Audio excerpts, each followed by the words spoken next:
pro boxing fans here with 2-0 prospect, the chosen one, Mr. Bilal Ali. How are you keeping today, mate?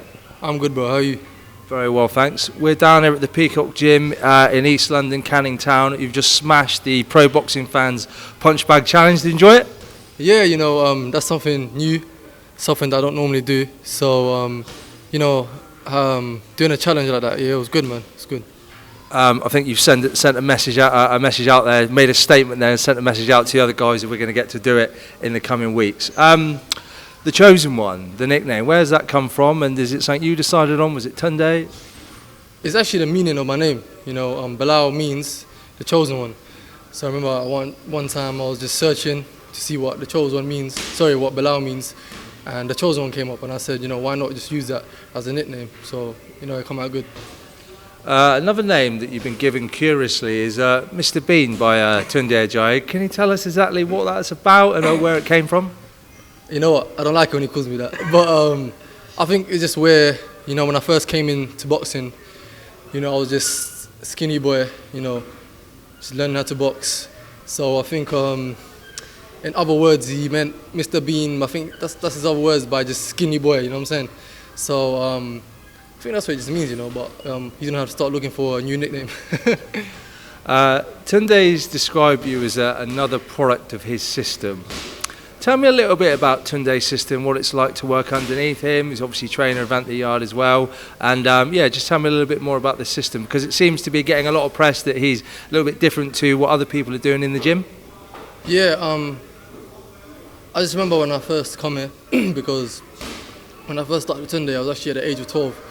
But and at that point, I just enjoyed the pad work, But at that age, I remember when you're young, you don't really know what you want in life sometimes. So I remember I went away, and I came back years later when I was 18, turning 19. But overall, I believe the teachings here are, in my opinion, the best teachings I can possibly get. So the system is something that's no one ever done before. It's something new, and in the start, when you do things new, everyone always says, oh, it's crazy, it don't work. But, until it works, that's when people start following it. So I'm starting to see that a lot now. I'm starting to see people get behind Tunde and get behind the system. So, just a matter of time before the whole world is going to know about the system and about the learning and the teachings that we're getting taught. So.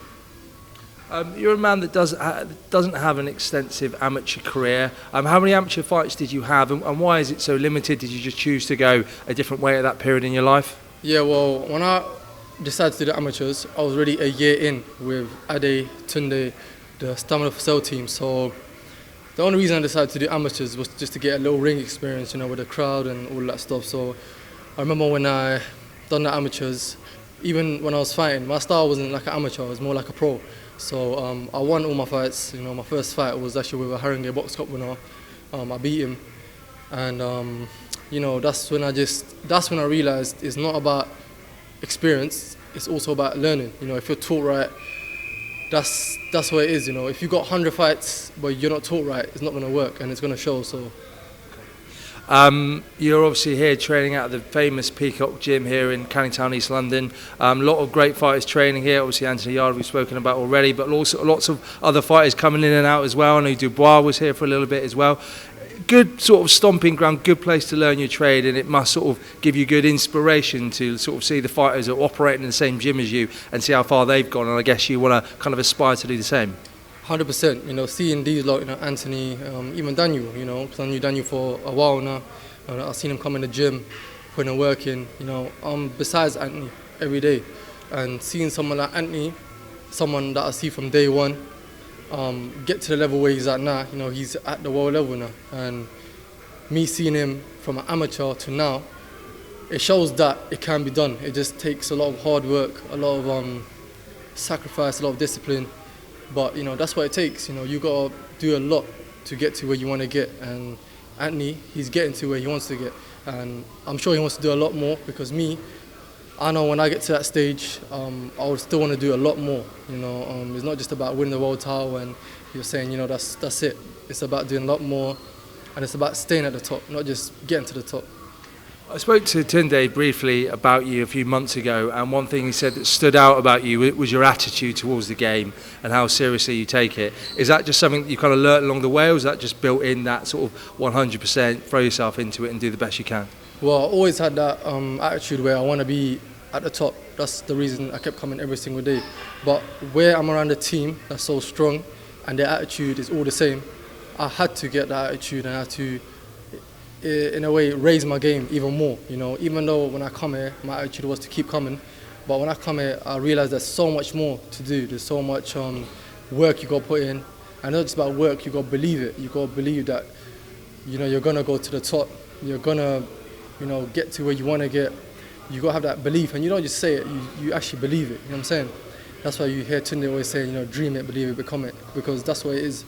You know, I still remember back in the days when my friends used to say to me, you know, imagine the first day when you have your pro debut. And at that time, it felt like something that was so hard to do, which it was, because the sacrifice that you had to put in just to get to a pro debut was so much. But a lot of people don't see that. A lot of people don't see the work you put in behind closed doors.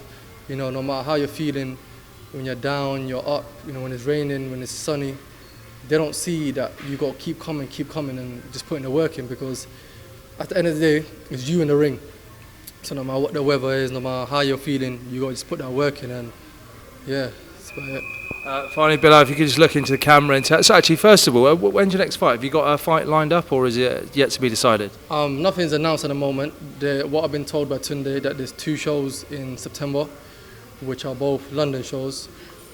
So I'm just hoping to be on that. I'm sure I'll be on that. So yeah, it should be September time. So. As I was about to say, and finally, Bilal, firstly, thanks for giving me time. Can you look down the camera and tell us why we need to watch out of you and why you're one of the hottest prospects we've got in British boxing at the moment?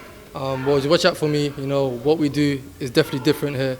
I believe, you know, I'm one of the hardest workers out there. That's a prospect, and you know, my goals and dreams are so big that, you know, I'm just willing to work my hardest to get there. So watch out for me, and you know, I'm not gonna let all my supporters down. And yeah, thank you for giving your support and time. Bilal Ali, 2-0 prospect. We look forward to seeing how your journey goes. Thanks for giving us some time to pro boxing fans, and good luck. We look forward to following your journey of your career. Thank you.